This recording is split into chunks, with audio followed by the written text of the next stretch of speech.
बिस्मिल्लाहिर्रहमानिर्रहीम। अस्सलाम वालेकुम। क्या हाल है? तबीयत सब ठीक है? तकड़े ताज़े हो? वीडियो स्टार्ट करने से पहले छोटी जी रिक्वेस्ट करनी है, जेडे लोग मेरे चैनल ते नवे हैं मेरे चैनल को सब्सक्राइब कर छोड़न। तो काफ़ी दिनों के बाद मैं वीडियो अपलोड की है, क्योंकि जेड़ा तुसा वीडियो को दे देनी मैं ना, मेरे को मज़ा नहीं आता वीडियो बनाने का, क्योंकि इतने ज़्यादा व्यूज़ नहीं आते। यही वजह को मेरा दिल है कि मैं वीडियो ना अपलोड करूँ।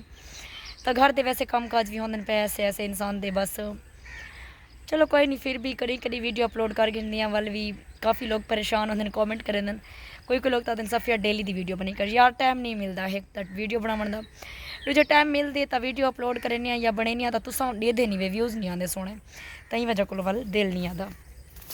तो बस मैं क्या चलो आज क्यों ना वीडियो बना गिन छोटी सी, क्योंकि हाल हवाल ले गिन सूँ अपने दोस्तों को और भेणी भरावें को सारे को, क्योंकि उन्हें दा हाल चाल भी पता लग वेंदे वाला। तो बस मैं छोटी जी वीडियो बनी है तो रिक्वेस्ट करनी है, मेरी 1-2 मिनट की वीडियो होंगी है, पूरा डिठा करो एक, ठीक है? ज़्यादा मैं वीडियो नहीं बनाती, क्योंकि छोटी जी वीडियो होंगी है ना, तो बंदे दे भी सही ना लन, दिल ना लन। तो बस मैं छोटी जी वीडियो बनाई है, मेहरबानी करके पूरा वॉच करे और लाइक भी ज़रूर दबाए, ठीक है? अच्छे कॉमेंट किए करो मेरी वीडियो तो तुम्हारी मेहरबानी होसी।